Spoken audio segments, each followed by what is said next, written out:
The main thing I want to emphasize here with this whole thing, now bringing it back to the fundamental teaching here, is that animal agriculture. Okay, animal agriculture. In other words, there's two kinds of farmers, right? There's someone says, I'm a farmer. I can be a farmer of plants, or I can be a farmer of animals. So everything I'm saying here is in no way am I criticizing anyone. I have no interest in criticizing anyone. But just to understand, this is this objective understanding, just to understand the realities of what's going on here. So animal agriculture, in other words, herding animals, imprisoning animals, and so forth, and then eating their flesh and secretions, dairy products and eggs. Animal agriculture harms and destroys and erodes all five of these relentlessly and without any, just relentlessly and without stopping, because all five of these are harmed. And so I'll just briefly explain why I say that, because I think it's important to understand this. So from the point of view of, say, environmental health, the problem with animal agriculture is that it's inherently wasteful of resources. It takes a lot of land to grow the corn and soy and other feedstocks, alfalfa and other grains, that the imprisoned cows and pigs and chickens and turkeys and ducks and geese and factory farm fish. 2/3 of the fish we're eating now, they're not swimming around in the ocean or lakes. They are in, it's called aquaculture operations. They're stuck in, I've seen these places actually. It's like a big swimming pool. Very often if they're on, there's offshore and onshore. The onshore was like a huge swimming pool.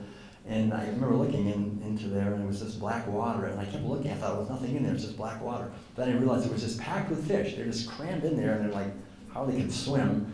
And the water's filled with feces, right? I mean, they're just pooping in the water. And so there's workers coming by, and they're dumping in antibiotics and other chemicals and hormones and all kinds of stuff. And then they pull the fish out, they electroshock them, they spin them, and they feed them to either to livestock or to human beings. But it's a tremendously violent and toxic way of getting food. But the main idea is that it's wasteful. That's the point I want to make, is it takes a lot of land. So according to the National Academy of Sciences, which has done research on this recently, they say the ratio is between 12 and 15 to 1, right? The amount of land that it takes. So in other words, you can feed between 12 and 15 people eating a plant-based diet on the amount of land it takes to feed one person a standard Western diet, like what we're eating. And so we have a lot of land, right? But we need more because it takes so much land to grow all the genetically engineered corn and soy and alfalfa and other grains. And so that means cutting down forests. It means huge amounts of pesticide, herbicide, and fungicides and chemical fertilizers that have to be sprayed on all that land. And this is really, even though it sounds like bad news in a way, it's really good news, because the good news is we're talking about a huge percentage, like 12 to 1. Even if it was 2 to 1 or 3 to 1, that would be great. It would be like we could divide it by 2 or divide it by 3, but we can only 1/12. So the idea is that as we begin to wake up and stop eating so much meat, dairy products, and eggs, we'll need a lot less land enslaved to monocropping. You know what monocropping is? It's when you only grow one crop on land. Like Madeline and I lived in an RV for 17 years. We traveled all over the United States in an RV, so I can tell you we've been in every state many times, all over from Maine to, everywhere. So most of the land really has been enslaved to monocropping, where you just have hundreds of acres typically growing soybeans. Usually it's GMO soybeans or corn, those are the two big ones, or alfalfa or other feedstock like wheat, rye, oats, other things. But most of that, over 90%, or between 85 and 90% of all that food we're growing, we're not feeding to people, right? We're feeding it to these imprisoned animals who you don't usually ever see.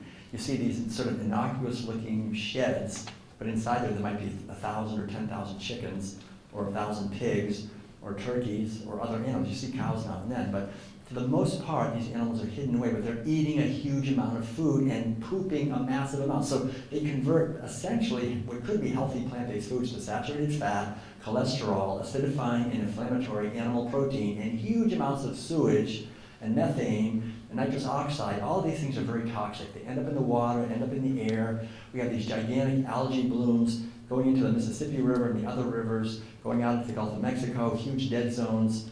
There's something like 40 major dead zones around the world that come from all the runoff of all the animal agriculture, because you have to grow so much food to feed to the animals. If we just ate it directly, we could have the forest coming back and habitat coming back for animals. I mean, it's such a beautiful vision. The prairies could come back. We could have wildlife everywhere. See, right now we have a really serious problem. It's called the mass extinction of species, the loss of genetic diversity. We're losing species. It's the largest loss of species in 65 million years since the dinosaurs. And it's human cause. It's anthropogenic, but we're causing the extinction of species because we're destroying habitat. We're cutting down the rainforest and destroying the oceans. Those are the two big habitats, right? The oceans have a huge variety of life, and the rainforests have a huge variety of life. But right now, and again, I used to really get very upset with and talk about this for decades. We're cutting down the Amazon rainforest at about an acre per second. Now it's been increased in the last few years to 2 to 3, some people say 4 acres per second. And so this is unsustainable, right? And we're cutting down the Amazon rainforest, right? And it's driven by what we're eating here. Not only in the United States, but Europe and countries all over the world. People who eat a lot of meat, dairy products, and eggs, because we're cutting down the rainforest to grow soybeans, to feed to these imprisoned cows and pigs and chickens, and factory farm fish eat a huge amount of soy also. So I just read this the other day. I'd never seen this before, but biologists who study the Amazon rainforest, which is the largest rainforest in the world, it's really the last big rainforest, where there's literally millions of species. Some of them we don't even know what they are. It's such a rich environment. They're saying that we're reaching a critical mass with the Amazon rainforest, and if we go the way we're going for only another, they think maybe only one or 2 more years or 3 more years, that it'll shrink to the point where there's not enough trees to create all the rain, because the trees create the rain, and the rain creates the trees, and the trees create the rain. So it's this cycle, right? But if it gets too small, they won't be able to create enough rain, and then the trees won't be enough rain, and the whole thing will just collapse, and will just be a dry savanna desert, basically. So we'll lose, everything will die. Mass extinction. I can't think of a greater tragedy in a way. And already the oceans have been overfished completely. I mean, our fishing capacity every year since 1980 has increased. There's more ships out in the ocean with bigger nets, going deeper. They actually drag the bottoms, they drag the middle, they drag the top. Any fish out there is going to get caught. I mean, they have incredibly sophisticated device, sonar, and everything to get all the fish. And every single year since the late 1980s, every year they catch fewer fish. It just goes down and down and down because they're gone. The fish are gone. When I was not from New England, and I read that when the first Europeans came over here in their ships, they thought their ships were going to run aground before they got to the land because the fish were so thick. They thought, oh my God, they can't even get through. There were so many fish, and that's over. I mean, we have completely strip mined the oceans, and so now that's why I said most of the fish are factory farmed. And that's very toxic. So the idea to understand here is we have a system in place, animal agriculture, which works in the sense that it creates a lot of meat, dairy products, and eggs, but at a tremendous cost to the environment. Right? We're cutting down rainforests, we're causing an enormous amount of pollution, chemical fertilizers, GMOs. GMOs require a lot of glyphosate, right? Glyphosate is Roundup. You know what that does? I mean, Roundup, you don't want to eat anything, quite honestly, that's not organic, because glyphosate, which is sprayed on everything that's not organic, including, and 90% of it is sprayed on crops that are fed to cows and pigs and chickens for milk, dairy products, and eggs. So anytime you eat animal food, you're getting a huge load of glyphosate. Glyphosate is a broad-spectrum antibiotic. Okay, it's a broad-spectrum antibiotic. What glyphosate does is it destroys what's called the microbiome, which is the healthy bacteria in the soil, so that's why they have to keep putting in more fertilizer. See, all this makes a lot of profits for the chemical companies that have all the fertilizer, but it also destroys the microbiome in our own body. See, do you know this? Like our physical body has a certain number of cells, right? It's something like 20 trillion cells. But there's even more. There's probably 30 or 40 trillion bacteria that live inside of us. And if they die, we die. They are very important for many different things, including digesting our food. And so the problem with glyphosate is that it kills the bacteria. And so a lot of people now are suffering from weight issues and from, there's many issues, leaky gut, there's so many things that come because of glyphosate making it difficult for our microbiome, the bacteria, to digest the food, because these pesticides are killing that inside of us. And the other thing to really remember is that this microbiome here, the bacteria, if we're eating foods that are not healthy and they're processed and the microbiome is not happy, the main nerve, it's called the vagus nerve, connecting from down here to our brain, the vagus nerve, it's responsible for our mood, for how we feel, how happy we are. And so what is, just in the last few years, researchers are starting to make these connections, that if we're eating packaged, processed foods, especially meat, dairy, and eggs, our microbiome is not going to be very happy. The bacteria are struggling. They're not really designed to eat. They're really designed to eat fiber and polypeptides, which come from plant-based carbohydrates and things. So they're designed for that, but we're not taught any of this, right? And the problem is, there's no incentive for you to know any of this coming from the media, because they don't make any money on healthy people, right? They haven't made any money on me in 48 years. I haven't bought one aspirin, one Tylenol, one Right Guard, one Rolaids, one Viagra, one anything. I don't buy any of that. You don't need any of that baloney. So the worst nightmare of the medical pharmaceutical industry is that people like me, who are healthy and going around happy and not eating and not getting sick all the time. So we have to understand this, that the system is set up to exploit these animals and exploit the ecosystems, but also to exploit the people. So you would say, well, that's not very good. That doesn't work. It does work. It's working perfectly. What it does is it concentrates a massive amount of wealth in the hands of a tiny elite. And the tiny elite basically run the government. They give money. You think you're electing people? I mean, everything is skewed, unfortunately, because money, you can buy politics. You can buy politicians. You can buy media.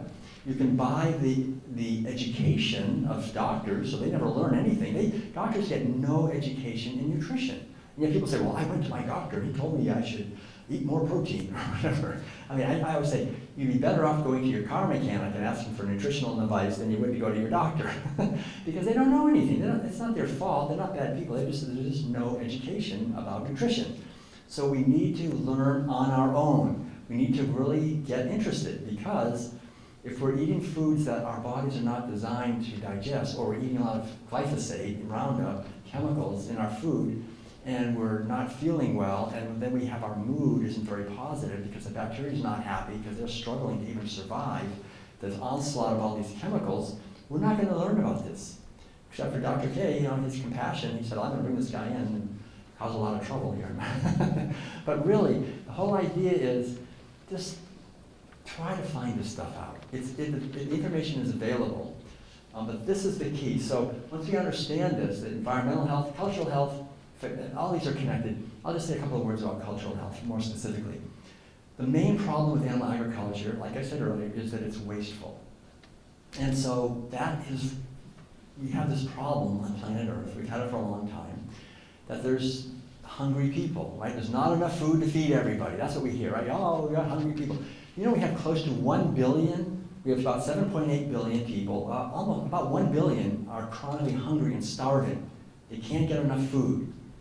That is the driving force behind conflict and war in the world. It's well understood. I took courses at Berkeley on peace studies, and the basic understanding of world peace is you'll never have peace without justice. Well, the problem is you've got basically all the people that live in more industrialized nations like us. It's not difficult for us with our high-powered economy to drive up the price of grain on the world market and feed that grain to our imprisoned cows and pigs and chickens and eat their flesh and eat their products and eggs. We can do that. It's not that difficult.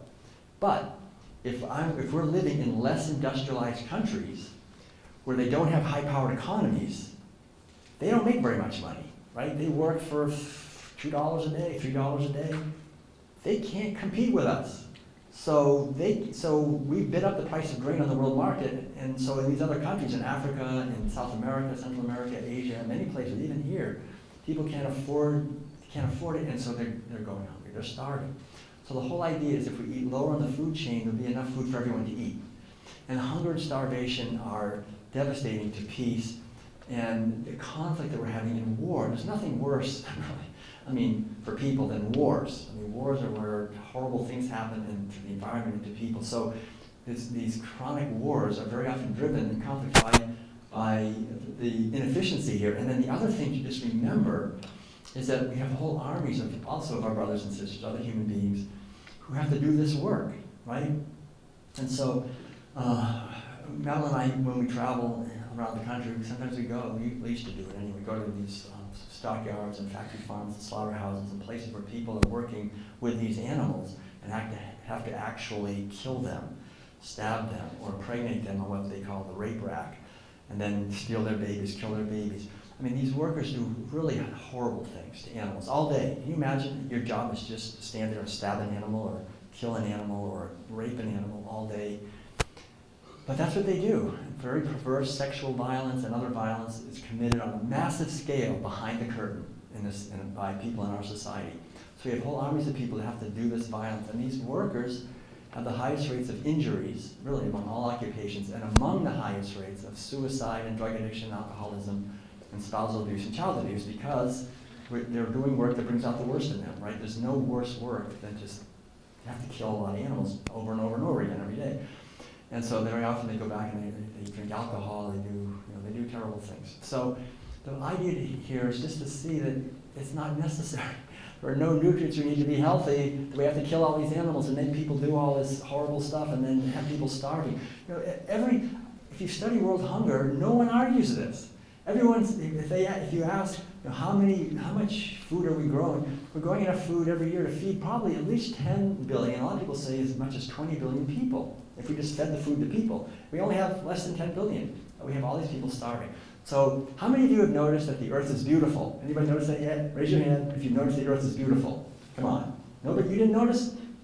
You haven't noticed the earth is beautiful? The earth is beautiful. It's gorgeous. I mean, even this beautiful campus. You've got trees, you've got little squirrels running around, birds flying, the sky, clouds. I mean, this earth is beautiful. The earth is also abundant.